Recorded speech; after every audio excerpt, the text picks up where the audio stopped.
ওচৰত ক্ষমা বিচাৰিছোঁ যে মই সেই নিউজটো দিলোঁ, কাৰণ ইমান ভাল ভাল যেতিয়া ৰেপুটেটেড মিডিয়া এনেকুৱা ধৰণৰ ফেক নিউজসমূহ চাৰ্কুলেট কৰে।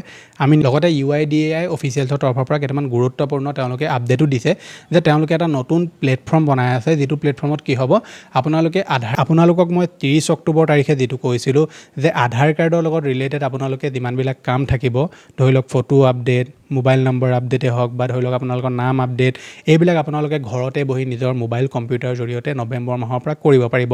এতিয়া এই যিটো মই আপোনালোকক নিউজ দিছিলোঁ, আমাৰ যিবোৰ ধৰি লওক নেশ্যনেল নিউজ মিডিয়া আছে, সেইবিলাকৰ জৰিয়তে যিবিলাক নিউজ পাইছিলোঁ সেইসমূহ আপোনালোকক দিছিলোঁ। গতিকে প্ৰশ্নটো হৈছে কি, আপোনালোকে এতিয়া কৰিব পাৰিব নে নোৱাৰে। ডিজিটেল আছাম 2.0 চেনেলটোৰ এটা নতুন ভিডিঅ'লৈ আপোনালোক সকলোকে পুনৰবাৰ স্বাগতম জনাইছোঁ। যোৱা 30 অক্টোবৰ তাৰিখে মই আপোনালোকৰ কাৰণে এটা ভিডিঅ' লৈ আনিছিলোঁ, যিটো ভিডিঅ'ত কৈছিলোঁ যে 1 নৱেম্বৰ তাৰিখৰ পৰা আধাৰ কাৰ্ডৰ লগত ৰিলেটেড বহুতবিলাক চেঞ্জেছ হ'বলৈ গৈ আছে। যেনে আপোনালোকে এতিয়া ঘৰতে আধাৰ কাৰ্ডৰ কামসমূহ কৰিব পাৰিব, কিবা যদি কাৰেকশ্যন কৰিবলগীয়া থাকে সেইসমূহ আপুনি চেণ্টাৰ নোযোৱাকৈ ঘৰতে কৰিব পাৰিব। লগতে আধাৰ কাৰ্ডৰ যিসমূহ আপোনালোকৰ কাৰেকশ্যন কৰিবলগীয়া থাকে সেইসমূহ কাৰেকশ্যন কৰিবৰ কাৰণে আপোনালোকে আগতে যিমান ফিজ দিয়ে এতিয়া তাতকৈ আপোনালোকে বেছি ফিজ দিবলগীয়াও হ'ব পাৰে। এনেকুৱা বহুতবিলাক আপডেট নৱেম্বৰ মাহৰ পৰা আহিব বুলি মই আপোনালোকক কৈছিলোঁ। গতিকে আজি যিহেতু 8 নৱেম্বৰ পালেহি, এতিয়া নৱেম্বৰ মাহত আধাৰ কাৰ্ডৰ লগত ৰিলেটেড কোনবিলাক চেঞ্জেছ হ'ল, কোনবিলাক নিউজ টোটেলি ফেক আছিলে, সকলোখিনি কথা আমি ভিডিঅ'টোত আলোচনা কৰিম।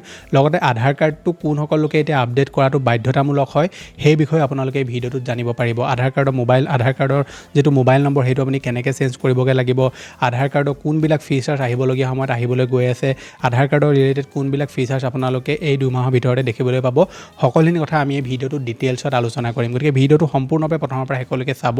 এতিয়ালৈকে আপুনি ভিডিঅ'টোত যদি লাইক এটা কৰা নাই, ফটাফট ভিডিঅ'টোত লাইক এটা কৰি দিয়ক।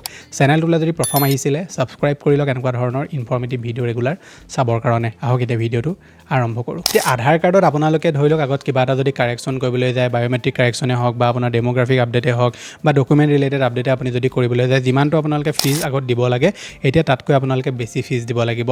যিখন তেওঁলোকে নতুন গাইডলাইনছ উলিয়াইছে বা যিটো নতুন তেওঁলোকে PDF পাব্লিক কৰিছে সেইটো লিখাই আছে যে বায়'মেট্ৰিক যদি আপোনালোকে আপডেট কৰিবলৈ যায়, যদি আপোনালোকৰ বয়স 5 পৰা 7 বছৰ হয় তেনেকুৱা ক্ষেত্ৰত টোটেলি ফ্ৰীকৈ আপোনালোকে কৰিব পাৰিব।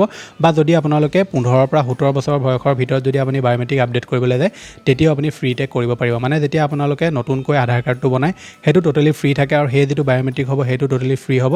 তাৰপৰা যেতিয়া আপোনালোক মেচিয়ৰ্ড হ'ব, যেতিয়া আপোনালোকৰ বয়স 15 পৰা 17 বছৰ হ'ব, তাৰ ভিতৰত যদি আপোনালোকে আপডেট কৰে বায়'মেট্ৰিক তেনেকুৱা ক্ষেত্ৰতো আপোনালোকৰ সেইটো টোটেলি ফ্ৰী হ'ব। কিন্তু আপোনালোকে যদি 7 পৰা 15 বছৰ বয়সৰ ভিতৰত কৰে তেনেকুৱা ক্ষেত্ৰত আপোনালোকৰ যিটো ফিজ আছে সেইটো 125 টকা হ'ব। বা তাৰ পিছতো যদি আপোনালোকে কৰিবলৈ যায় তেতিয়াও আপোনালোকে 125 টকা পে' কৰিব লাগিব। কাৰণ আমাৰ যিটো আধাৰ কাৰ্ড থাকে সেই আধাৰ কাৰ্ডটোত আপোনালোকে দুবাৰ বায়'মেট্ৰিক আপডেট কৰিব লাগে। অকল সৰু সৰু ল'ৰা ছোৱালী থাকে তেওঁলোকৰ যেতিয়া আধাৰ কাৰ্ডটো বনোৱা হয়, যিটো তেওঁলোকৰ ধৰি লওক বায়'মেট্ৰিক থাকে সেইটো 15 বা 17 বছৰ বয়সলৈকে চেঞ্জ হৈ যায়। গতিকে 15 পৰা 17 বছৰ বয়সত যদি আপোনালোকে বায়'মেট্ৰিক চেঞ্জ কৰোৱায় তেনেকুৱা ক্ষেত্ৰত ফ্ৰীতে হৈ যাব।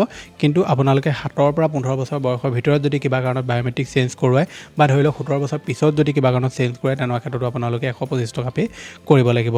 তাৰপিছত হৈছে ডেম'গ্ৰাফিক আপডেট, যিটো আপোনালোকৰ প্ৰথম যিটো আপোনালোকে ধৰি লওক বায়'মেট্ৰিক আপডেট কৰোঁতে যেতিয়া আপোনালোকৰ ডেম'গ্ৰাফিক আপডেট আপুনি কৰিব, মানে লোকেশ্যন আপোনাৰ কি হয়, এড্ৰেছ কি হয়, এইখিনি যেতিয়া দিব টোটেলি ফ্ৰী থাকিব।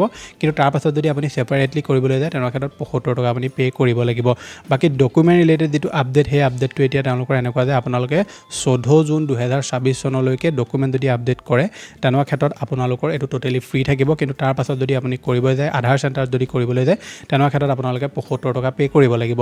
এতিয়া ডকুমেণ্ট আপডেটটো কোনসকল লোকে কৰিব লাগিব মই অলৰেডি এটা ভিডিঅ'ত ডিটেইলছত কৈ থৈছোঁ যে যিসকল লোকৰ আধাৰ কাৰ্ডটো 10 বছৰতকৈ ওপৰ হৈ গ'ল বনোৱা তেওঁলোকৰ যিটো ডকুমেণ্ট আপডেট সেইটো কৰিব লাগিব। আধাৰ কাৰ্ডৰ যিটো ৱেবছাইট আছে UIDAI সেই ৱেবছাইটটো আপোনালোকে অ'পেন কৰিব। অ'পেন কৰাৰ পাছত আপোনালোকে যেতিয়া লগ ইন কৰিব, আপোনাৰ যদি ডকুমেণ্ট আপডেট কৰিবলগীয়া থাকে ওপৰত ওলাই যাব যে আপোনাৰ ডকুমেণ্ট আপডেট কৰিবলগীয়া হৈ আছে, তেনেকুৱা ক্ষেত্ৰত আপোনালোকে ফ্ৰীতে ডকুমেণ্ট আপডেট কৰিব পাৰিব 14 জুন 2026 চনলৈকে। গতিকে এইসমূহ চেঞ্জেছ তেওঁলোকে প্ৰথমে কৰিছে। এতিয়া নৱেম্বৰ মাহ সোমোৱাৰ লগে লগে আপোনালোকৰ যিসমূহ ফিজ আগতে আছিলে ধৰি লওক 50 টকা সেইসমূহ এতিয়া 75 টকা কৰিলে, যিসমূহ 75 টকা আছিলে সেইসমূহ 125 টকা কৰিলে। তেনেকৈ ফিজসমূহ এতিয়া তেওঁলোকে চেঞ্জেছ কৰি দিলে। এতিয়া আহোঁ আধাৰ কাৰ্ডৰ ৰিলেটেড আপোনালোকে কোনবিলাক ফিচাৰ্ছ আহিবলগীয়া সময়ত লাভ কৰিব বুলি কৈছে UIDAI অফিচিয়েলছে। আধাৰ কাৰ্ডৰ ৰিলেটেড এটা যিটো এপ্লিকেশ্যন অ'পেন কৰিলে তেওঁলোকে এটা এপ্লিকেশ্যন লঞ্চ কৰিলে, যিটোৰ ওপৰত মই অলৰেডি এটা ভিডিঅ' বনাই থোৱা আছে। সেই যিটো এপ্লিকেশ্যনটোৰ জৰিয়তে আপোনালোকে ফেচ অথেণ্টিকেট কৰি আপোনাৰ যিটো মোবাইল নম্বৰ সেইটো আপোনালোকে আপডেট কৰিব পাৰিব। লগতে বহুতবিলাক ফিচাৰ্ছ সেই এপ্লিকেশ্যনটোত তেওঁলোকে অলৰেডি দিলেই আৰু তেওঁলোকে বহুতবিলাক ফিচাৰ্ছ সেই এপ্লিকেশ্যনটোত তেওঁলোকে এড কৰিব, যিটো আপোনালোকে ধৰি লওক ডিচেম্বৰ জানুৱাৰী মাহলৈকে দেখিবলৈ পাব। এতিয়া আপোনালোকক মই 30 অক্টোবৰ তাৰিখে যিটো কৈছিলোঁ যে আধাৰ কাৰ্ডৰ লগত ৰিলেটেড আপোনালোকে যিমানবিলাক কাম থাকিব, ধৰি লওক ফটো আপডেট, মোবাইল নম্বৰ আপডেটেই হওক বা ধৰি লওক আপোনালোকৰ নাম আপডেট, এইবিলাক আপোনালোকে ঘৰতে বহি নিজৰ মোবাইল কম্পিউটাৰৰ জৰিয়তে নৱেম্বৰ মাহৰ পৰা কৰিব পাৰিব। এতিয়া এই যিটো মই আপোনালোকক নিউজ দিছিলোঁ, আমাৰ যিবোৰ ধৰি লওক নেশ্যনেল নিউজ মিডিয়া আছে, সেইবিলাকৰ জৰিয়তে যিবিলাক নিউজ পাইছিলোঁ সেইসমূহ আপোনালোকক দিছিলোঁ। গতিকে প্ৰশ্নটো হৈছে কি আপোনালোকে এতিয়া কৰিব পাৰিব নে নোৱাৰে। দুৰ্ভাগ্যবশতঃ সেইসমূহ টোটেলি ফেক নিউজ আছিলে। মই যিহেতু বহুতবিলাক ভাল কিছুমান পৰ্টেল বা ভাল কিছুমান ধৰি লওক নিউজ চ'ৰ্চৰ পৰা আপোনালোকক মই সেই নিউজসমূহ দিছিলোঁ। বহুতো ইউটিউবাৰে সেই নিউজসমূহ কভাৰ কৰিছিলে, কাৰণ যেতিয়া ধৰি লওক এটা ৰেপুটেড মিডিয়া প্লেটফৰ্মে যেতিয়া এনেকুৱা নিউজবিলাক চাৰ্কুলেট কৰে, তেতিয়া আমি বিশ্বাস কৰি লওঁ যে এইটো ৰিয়েল হ'ব। কিন্তু পাহৰি গৈছিলোঁ যে আমাৰ ভাৰতবৰ্ষৰ যিটো মিডিয়া আছে সেইটো একচুৱেলি মিডিয়া নহয়, সেইটো বেলেগ কিবা বস্তুহে, যিটোৱে অকল ফেক নিউজে দি থাকে। পিছত যেতিয়া আমি ৱেবছাইটসমূহ চেক কৰিলোঁ নৱেম্বৰ মাহৰ পিছত, এতিয়া তাত কোনো ধৰণৰ তেনেকুৱা একো আপডেটেই নাই। মানে আপোনালোকে আগত যিসমূহ কাম ধৰি লওক মোবাইল নম্বৰে হওক, আপোনাৰ ধৰি লওক যিসমূহ কাম মানে ঘৰত আপুনি কৰিব নোৱাৰে, মোবাইল নম্বৰ হওক, ফটো হওক, এইবিলাক আপুনিও এতিয়াও গৈ মেলি আধাৰ চেণ্টাৰতে কৰিব লাগিব।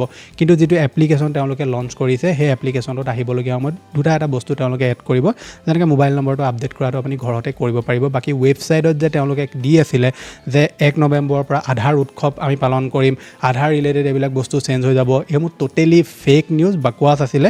আৰু মই তাৰ কাৰণে আপোনালোকৰ ওচৰত ক্ষমা বিচাৰিছোঁ যে মই সেই নিউজটো দিলোঁ, কাৰণ ইমান ভাল যেতিয়া ৰেপুটেড মিডিয়া এনেকুৱা ধৰণৰ ফেক নিউজসমূহ চাৰ্কুলেট কৰে, আমি নিশ্চয় এটা ট্ৰেপত পৰি যাওঁ। আমি ভাবোঁ যে ইমান ডাঙৰ যেতিয়া মিডিয়া প্লেটফৰ্মে দিছে, ৰিয়েলে হ'ব নিউজবিলাক, কিন্তু পিছত জানিব পাৰোঁ যে এইবিলাক টোটেলি এটা ফেক নিউজ আছিলে। গতিকে লগতে UIDAI অফিচিয়েলছৰ তৰফৰ পৰা কেইটামান গুৰুত্বপূৰ্ণ তেওঁলোকে আপডেটো দিছে যে তেওঁলোকে এটা নতুন প্লেটফৰ্ম বনাই আছে, যিটো প্লেটফৰ্মত কি হ'ব, আপোনালোকে আধাৰ কাৰ্ডটো যেতিয়া আপডেট কৰিব, আধাৰ কাৰ্ডটো আপডেট কৰাৰ লগে লগে তাত যিমানবিলাক ডিপাৰ্টমেণ্ট থাকিব, পেন কাৰ্ড হওক বা অন্য যিমানবিলাক আমাৰ ভোটাৰ কাৰ্ড, পেন কাৰ্ড বা যিবিলাক ডকুমেণ্টছ ৰিলেটেড, যিবিলাক ডকুমেণ্ট আমি অনলাইনত মানে এভেইলেবল থাকে, আমাৰ অনলাইনত আমি সেইসমূহ কাম কৰিব পাৰোঁ, সেই আটাইসমূহ ধৰি লওক প্লেটফৰ্ম তেওঁলোকে একেলগতে এড কৰি দিব। এতিয়া কাৰোবাৰ যদি ধৰি লওক আধাৰ কাৰ্ডটো বোলে আপডেট কৰিবলগীয়া আছে, ডকুমেণ্টছৰ প্ৰয়োজন হয়, গতিকে ফিজিকেল ডকুমেণ্টছ আপোনালোকে আপলোড কৰা, জেৰক্স কপি দিয়া, এইবিলাকৰ প্ৰয়োজন নাথাকিব। ডাইৰেক্টলি অনলাইনৰ থ্ৰু দিয়ে আপোনালোকৰ যিটো ডকুমেণ্ট সেইটো তাত এড কৰিব পৰা তেওঁলোকে ব্যৱস্থা কৰিব, যিটোৰ ওপৰত বৰ্তমান তেওঁলোকে কাম কৰি আছে। আৰু এইটো আপুনি অতি কম সময়ৰ ভিতৰতে দেখিবলৈ পোৱাৰ চান্স আছে। মানে অহা বছৰ ধৰি লওক মাজলৈকে বা অহা বছৰৰ ভিতৰত আপোনালোকে আধাৰ ৰিলেটেড বহুতবিলাক নতুন আপডেট দেখিবলৈ পাব। কিন্তু বাকী যিসমূহ ঘৰতে আপোনালোকে ধৰি লওক ফটো, নাম, এইবিলাক বস্তু আপুনি চেঞ্জ কৰা যিসমূহ নিউজ ওলাই আছে, এইসমূহ টোটেলি ফেক হয়। ৱেবছাইটত কোনো ধৰণৰ এনেকুৱা আপডেটেই নাই দিয়া এতিয়া।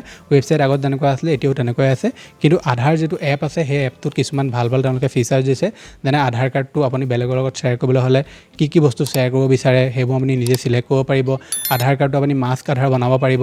লগতে আধাৰ কাৰ্ডৰ মোবাইল নম্বৰ আপোনালোকে আহিবলগীয়া সময়ত চেঞ্জ কৰিব পাৰিব। এতিয়াতো সেই ফিচাৰ্ছটো দিয়া নাই বাৰু, এপ্লিকেশ্যনটোত আহিবলগীয়া সময়ত দি দিব। গতিকে আপোনালোকৰ স্ক্ৰীণত মই এতিয়া যিটো ভিডিঅ' দি থৈছোঁ, এই ভিডিঅ'টোত আপোনালোকে চাব পাৰিব যে আধাৰ এপ্লিকেশ্যনটোত তেওঁলোকে কি ফিচাৰ্ছ দি থৈছে। আৰু এই যিটো এপ্লিকেশ্যনটোৰ নাম হৈছে আধাৰ, যিটো প্লে ষ্ট'ৰত উপলব্ধ আছে, এপ ষ্ট'ৰটো উপলব্ধ আছে। আপোনালোকে ডাউনলোড কৰি নিশ্চয় এপ্লিকেশ্যনটো নিজে ইউজ কৰি চাব পাৰে। মই লগ পাম এটা নতুন ভিডিঅ'ত। আজিলৈ ধন্যবাদ।